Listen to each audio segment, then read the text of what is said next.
तो इस एपिसोड के शुरुआत में हम देखते हैं एमसी को पू का इंतजार करते करते शाम हो चुकी होती है। अपने एमसी बूढ़ा होता है। उसने कहा था वो जल्दी लौट आएगी, लेकिन इतना टाइम बीत चुका है, वो अभी तक नहीं आई। तभी उस होटल का ओनर अपने एमसी से बोलता है, आखिरकार तुम और कितने देर तक यहाँ पर रुकने वाले हो? ऑलरेडी आधा दिन बीत चुका है और तुम यहाँ पर फालतू में बैठे हुए हो और ना ही तुम कुछ ऑर्डर कर रहे हो। क्या तुम यहाँ पर हमारे साथ बस मजाक करने के लिए आए हो? अपने एमसी बोलता है, नहीं नहीं, मैं अपने फ्रेंड के वापस आने का इंतजार कर रहा हूँ। वो ओनर बोलता है, मुझे इससे क्या करना है? तुम कब से सीट को घेर कर बैठे हुए हो और मेरे काम में बाधा डाल रहे हो। अपने एमसी बोलता है, तो फिर ठीक है, मैं इस सीट के लिए पे करूंगा। वो ओनर बोलता है, क्या सच में? तो फिर चलो पे करो। अपने एमसी अपने जेब में हाथ डाल के पैसों को निकालने लग जाता है, लेकिन उसके जेब में पैसा होता नहीं, जो देखकर वो शौक हो जाता है और अपने मन में बोलता है, मेरे जेब में पैसा नहीं है, आखिरकार मेरा पैसा कहाँ पर गया? तभी वो ओनर कहता है, अब मुझे ये मत बोलना कि तुम्हारे पास एक भी रुपए नहीं है। इसी के साथ वो ओनर अपने और भी बंदों को वहाँ पर बुला लेता है और वो सभी अपने एमसी को घेर के बहुत ज्यादा गुस्से में देखने लग जाते हैं। अपने एमसी हंसते हुए बोलता है, नहीं नहीं, ऐसी कोई बात नहीं है। साथ ही वो अपने मन में बोलता है, ये बहुत बुरा हुआ, अगर मैं इनसे फाइट करता हूँ तो इनको पता चल जाएगा कि मैं एक डीमन हूँ, मुझे यहाँ से कुछ भी करके निकलना होगा। वो ओनर गुस्से से टेबल पर हाथ मारते हुए बोलता है, क्या तुम मेरे साथ मजाक कर रहे हो? क्या तुम मरना चाहते हो? उसके टेबल पर हाथ मारने की वजह से वो टेबल भी टूट जाता है। इसी के साथ उसके बाकी के बंदे अपने एमसी को पकड़ लेते हैं। तभी अपने एमसी का ध्यान नीचे गिरी एक बुक पर जाता है, जो कि एक नोवेल की बुक होती है और उस पे जो प्रोटैगनिस्ट होता है उसका नाम भी पू होता है, जो देखकर अपने एमसी अपने मन में बोलता है, जो इस नोवेल का मेन कैरेक्टर है उसका नाम भी पू है। रुको, कहीं वो चोर तो नहीं थी ना? जब वो मेरे से टकराई थी तो उसने शायद से मेरे पैसे चुरा लिए हैं। डैम इट, मुझे उस लड़की द्वारा ट्रिक किया गया है। दूसरी तरफ हम अपने एमसी को देखते हैं, जो कि अपने एमसी के पैसों को ऊपर उछाल रही होती है और फिर बोलती है, तुम वहीं पर रुके रहो और हमेशा के लिए मेरा इंतजार करो, तुम बेवकूफ कहीं के। जिसके बाद हमें उसी होटल का सीन दिखाया जाता है, जहाँ वो लोग एमसी से पैसे भुगतान करवाने के लिए उससे काम करवा रहे होते हैं। वो अपने एमसी से सामान धुलवाते हैं और फिर बर्तन मजवाते हैं और इसी के साथ झाड़ू भी मरवाते हैं। मतलब एक के बाद एक अपने एमसी को काम देते ही जा रहे होते हैं। तभी वो ओनर चिल्लाते हुए अपने एमसी से बोलता है, आखिरकार तुम्हें इतना ज्यादा टाइम क्यों लग रहा है? तुम तो एक स्नेल से भी ज्यादा स्लो हो। लगता है मुझे तुम्हें डिसिप्लिन सिखाने की जरूरत है। अपने एमसी बोलता है, हाँ हाँ, मैं कर तो रहा हूँ और कितना जल्दी करूँ। वहीं उसके हाथ में गंदे पानी वाला बाल्टी होता है, जिसे कि वो लेकर जैसे ही आगे बढ़ता है वो अचानक से नीचे गिर जाता है, जिसकी वजह से वो सारा गंदा पानी उस सुअर के मुंह पे गिर जाता है। इससे वो सुअर बहुत ज्यादा गुस्सा हो जाता है और अपने एमसी का कॉलर पकड़ के बोलता है, तुम बास्टर्ड कहीं के, क्या तुमने ये जानबूझ के किया? अपने एमसी बोलता है, सॉरी, मेरा पैर स्लिप हो गया था, मैंने ये जानबूझकर नहीं किया। वो सुअर बोलता है, क्या तुम सच में ये सोचते हो कि तुम इस तरह से अपने पैसे को पे बैक कर सकते हो? अगर फ्लोर स्लिपरी है तो तुम इसे चाट कर साफ करो। साथ ही वो अपने एमसी के गर्दन को पकड़ के उसके फेस से उस फ्लोर को साफ करने लग जाता है। अपने एमसी गुस्से से अपने मन में बोला होता है, तुम कमीने पिग कहीं के, मैं तुम्हारा बारबेक्यू बना के खा जाऊंगा। साथ ही वो उस पिग को काफी ज्यादा गुस्से में देखने लग जाता है। तभी उसे प्रिंसेस की बात याद आती है, जहाँ वो बोल रही होती है, तुम भी इस लोगों से फाइट मत करना, नहीं तो तुम एक्सपोज हो जाओगे कि तुम एक डीमन हो। ये सब सोचने के बाद अपने एमसी अपने मन में बोलता है, डैम इट, ये मुझे सहना ही पड़ेगा। तभी वो पिग बोलता है, आखिरकार तुम इस तरह से क्या देख रहे हो? जल्दी जाओ और अपने काम को करो। अपने एमसी बोलता है, हाँ मैं जा रहा हूँ, लेकिन उसे अंदर ही अंदर उस पिग पे बहुत ज्यादा गुस्सा आ रहा होता है। नेक्स्ट सीन में हम मैट्रिया को देखते हैं, जो कि बोल रही होती है, क्या यंग लेडी मिसिंग हो चुकी है? उसके सामने वाली लड़की उसे एक लेटर देते हुए बोलती है,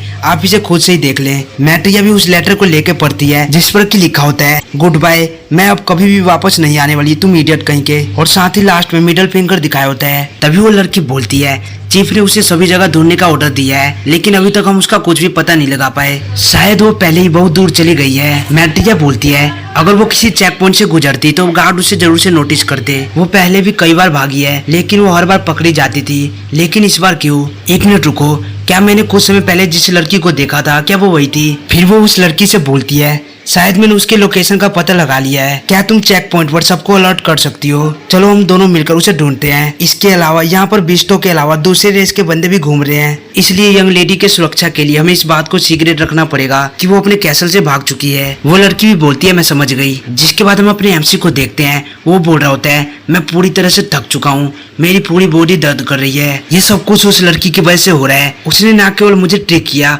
बल्कि मेरे पैसे भी चुरा लिए। जब वो अगली बार मुझे मिलेगी तो मैं इसके लिए उससे जरूर से पे करवाऊंगा। तभी अपने एमसी का ध्यान अपने सामने जाता है, जहाँ कुछ बीस्ट पू से बोल रहे होते हैं, क्या तुम्हारे पेरेंट्स इस तरह के हैं? वो कितने बेकार हैं, उन्होंने तुम्हें एक ओल्ड मैन को बेच दिया, वो भी बस तुम्हारे ब्रदर के मैरिज के लिए। वो एक बच्ची के साथ इतना बेकार चीज कैसे कर सकते हैं? पू भी रोने की एक्टिंग करते हुए बोलती है, वो ओल्ड मैन मेरे फादर से भी ज्यादा ओल्डर है, तब भी उसने मेरी बॉडी को इधर उधर से टच किया और वो ये भी बोल रहा था कि वो मेरे साथ बच्चा पैदा करना चाहते हैं। इस चीज से मैं बहुत ज्यादा डर गई थी। तभी अपने एमसी चिल्लाते हुए उससे बोलता है, तुम बास्टर्ड कहीं की, मैंने तुम्हें फाइनली ढूंढ ही लिया। ये सुन के पू भी शॉक हो जाती है। वहीं हम अपने एमसी को देखते हैं जो कि काफी गुस्से में आ रहा होता है। तभी पू बोलने लग जाती है, मेरी हेल्प करो, ये वही ओल्ड मैन है जो कि मेरे साथ बच्चा पैदा करने के लिए कह रहा था, वो मुझे पकड़ने के लिए आ रहा है। ये सुन के अपने एमसी बहुत ज्यादा गुस्से में उससे बोलता है, क्या तुम मुझे ओल्ड मैन कह रही हो जबकि मैं इतना ज्यादा हैंडसम और यंग हूँ। साथ ही वो उन बिस्टों से बोलता है, इसके ऊपर भरोसा मत करना, ये बस एक्ट कर रही है, ये जो भी बोल रही है वो सब कुछ झूठ है, ये तुम्हें बस एक नोवेल की स्टोरी को सुना रही है। तभी उनमें से एक बिस्ट बोलता है, तुम इस बच्ची के लिए सच में एक ओल्ड मैन की तरह ही हो। ये सुन के अपने एमसी मन में बोलता है,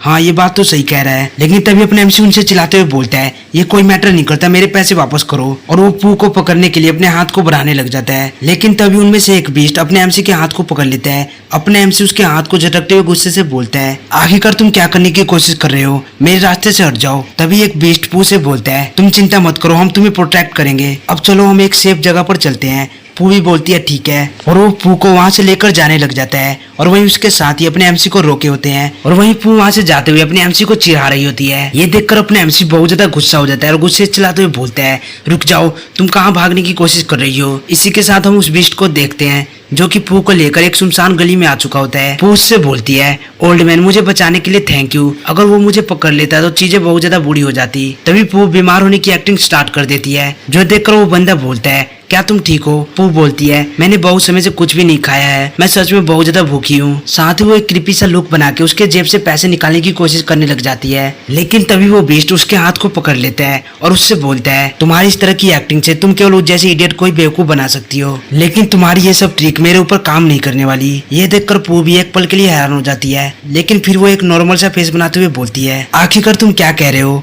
मुझे कुछ समझ नहीं आ रहा। वो बिस्ट बोलता है, कोई बात नहीं, अगर तुम्हारे पेरेंट्स तुम्हें नहीं चाहते तो कैसा रहेगा कि तुम हमारे साथ चलो। ये देखकर पू अपने पंजे से उसके मुंह पर अटैक कर देती है और साथ ही उसके पेट पर लात मार के उससे दूर हट जाती है। जिसके बाद वो बीस्ट काफी भयानक तरह से पू की तरफ देखता है और फिर वो अपने चेहरे से अपने नकाब को हटा देता है। दरअसल ये एक हयाना होता है। वो हयाना बोलता है, मैंने इस चेहरे को केवल एक ही बार यूज किया था, लेकिन अब मुझे फिर से एक नए चेहरे को तैयार करना पड़ेगा। ये देखकर पू भी बहुत ज्यादा हैरान हो जाती है और अपने मन में बोलती है, क्या ये हयाना। तभी उसके पीछे से कुछ और हयाना आते हुए बोलते हैं, फाइनली हमने इसे ढूंढ ही लिया। वो उनसे बोलती है, हमने तो तुम्हें मंजू माउंटेन में खदेड़ दिया था, तो आखिरकार तुम यहाँ पर क्या कर रहे हो। हयाना बोलता है, इन सब का थैंक्स तुम्हारे चीफ को जाता है, क्योंकि सभी गार्ड बॉर्डर पर तैनात हैं, इसकी वजह से हमें यहाँ पर आने में बिल्कुल भी प्रॉब्लम नहीं हुई। पता नहीं है कि यंग वुमेन को खाए हुए हमें कितना ज्यादा लंबा समय हो चुका है। आज रात के डिनर का खाना काफी ज्यादा टेस्टी होने वाला है। इतना बोल के वो तेज से पू को पकड़ने के लिए जाने लग जाते हैं, लेकिन पू उन्हें तेज से डोज करके ऊपर छत पर चढ़ जाती है और वो साथ ही छत के छप्पर को उनके ऊपर लात मारकर गिराने लग जाती है। वो सभी छप्पर जाके उन हयाना के सर पे लग रहा होता है, जिसके कारण वो हयाना काफी ज्यादा गुस्सा हो रहे होते हैं। इसी के साथ पू उनसे बोलती है, अगर तुम्हें ये लगता है कि तुम मुझे आसानी से पकड़ सकते हो तो तुम ट्राई करके देख सकते हो। और इतना बोल के वो वहाँ से भाग जाती है। ये देखकर वो हयाना बोलते हैं, वो भागने में काफी अच्छी है, हमने उसे कुछ ज्यादा ही अंडरएस्टिमेट कर दिया था, लेकिन अगर वो ये सोचती है कि वो ये सब करके हमसे भाग सकती है तो वो बहुत भोली है। हम हयाना की ताकत हमारी सूंघने की शक्ति है। इतना बोल के वो पू को स्मेल करने की कोशिश करने लग जाता है। फिर वो अपने साथियों से बोलता है, मैंने उसे ढूंढ लिया, इस तरफ मेरे साथ आओ। और वो तीनों वहाँ से पू के पीछे चले जाते हैं। जिसके बाद हम उन्हीं दो गार्ड को देखते हैं जो कि बॉर्डर पे गार्ड कर रहे थे। वो भागते हुए कहीं जा रहे होते हैं और वहीं उनके सामने से मैट्रिया भी आ रही होती है। मैट्रिया उनसे पूछती है, क्या तुमने उसे ढूंढ लिया। वो बोलते हैं नहीं। वहीं हम पू को भी देखते हैं जो कि भाग रही होती है, लेकिन तभी वो भी उन्हें देख लेती है और वो तुरंत ही दीवार के पीछे छुप जाती है। इसी के साथ वो उन्हें देखते हुए अपने मन में बोल रही होती है, मैत्रिया आखिरकार उनके साथ क्या कर रही है। उसके फादर ने उसे स्ट्रॉन्ग बनने के लिए जरूर से उसे ट्रेन किया होगा। क्या मुझे उसे हयानास के बारे में बता देना चाहिए, लेकिन अगर मैं ऐसा करती हूँ तो मुझे उसके साथ रहना पड़ेगा, जो कि मैं बिल्कुल भी नहीं चाहती।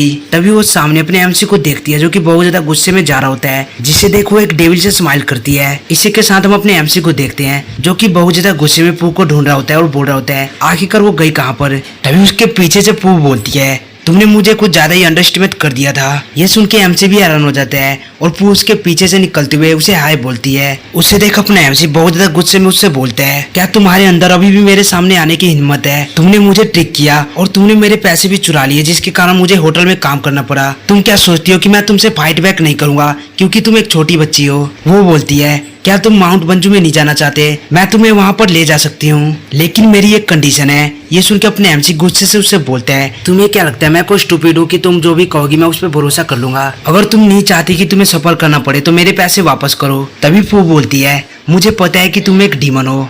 अपने एमसी बोलता है, तुम्हें कैसे पता? लेकिन फिर वो अपनी पूंछ को दिखाते हुए बोलता है, नहीं नहीं तुम बिल्कुल गलत हो, मैं एक डीमन नहीं हूँ। देखो अगर मैं डीमन होता तो मेरे पास ये तेल्च नहीं होती। लेकिन तभी पूछ के पूंछ को निकाल लेती है और फिर उससे बोलती है, अब बताओ तुम अब क्या कहना चाहोगे? तुम्हें क्या लगता है अगर मैं यहाँ पर चिल्लाती हूँ कि तुम एक डीमन हो तो तुम्हारे साथ क्या होगा? ये सुनकर अपने एमसी घबरा जाता है और फिर पू के हाथ से पूंछ को लेते हुए बोलता है, आखिरकार तुम्हें कैसे पता चला कि मैं एक डीमन हूँ? पू बोलती है, अगर तुम सच में एक बीस्ट होते तो तुम्हें माउंट बंजू का रास्ता पता होता, लेकिन क्योंकि तुम्हें माउंट बंजू का रास्ता नहीं पता था, इसका मतलब यही है कि तुम हम में से एक नहीं हो। अब तुम्हारे पास मेरी बात सुनने के अलावा कोई दूसरा रास्ता नहीं है। ये सुन के अपने एमसी को बहुत ज्यादा गुस्सा आ रहा होता है, लेकिन वो कर भी क्या सकता है। नेक्स्ट सीन में हम उसी लड़की को देखते हैं जो कि पू को ढूंढ रही है। तभी अपने एमसी उसके पास से गुजरता है और वहीं अपने एमसी गुस्सा होते हुए अपने मन में बोल रहा होता है, मुझे बिलीव नहीं हो रहा मैं एक लिटिल गर्ल द्वारा इस तरह से यूज किया जा रहा हूँ। वहीं हम पू को भी देखते हैं जो कि एमसी के कपड़ों में छुपी होती है। नेक्स्ट सीन में हम देखते हैं वो दोनों मंजू माउंटेन के पास आ जाते हैं। अपने एमसी बोलता है, तो यही है बंजू माउंटेन। पू बोलती है, वेल मैंने तुमसे झूठ नहीं बोला था है ना? अपने एमसी बोलता है, ठीक है मैं अभी के लिए तुम पर भरोसा कर रहा हूँ। और इतना बोल के वो आगे की ओर जाने लग जाता है। तभी कुछ दूर चलने के बाद उसे कुछ एहसास होता है। वो अपने पीछे मुड़ के देखता है जहाँ पू भी उसके पीछे पीछे आ रही होती है, जो देखकर अपने एमसी उससे बोलता है, आखिरकार तुम अभी भी मेरा पीछा क्यों कर रही हो? और यहीं पे हमारी ये एपिसोड खत्म होती है। और गाइस इसके आगे के चैप्टर नहीं आए हैं और इसके हफ्ते में एक ही चैप्टर आता है, तो जब तक 3-4 चैप्टर नहीं आ जाता तब तक मैं इसे एक्सप्लेन नहीं करने वाला। तो तब तक के लिए हम किसी और मानव को स्टार्ट करेंगे। अगर आपको किसी मानवा के बारे में पता है जो कि अभी तक किसी ने एक्सप्लेन नहीं किया तो आप बता सकते हैं। तो चलिए मिलते हैं नेक्स्ट एपिसोड में, तब तक के लिए बाय बाय।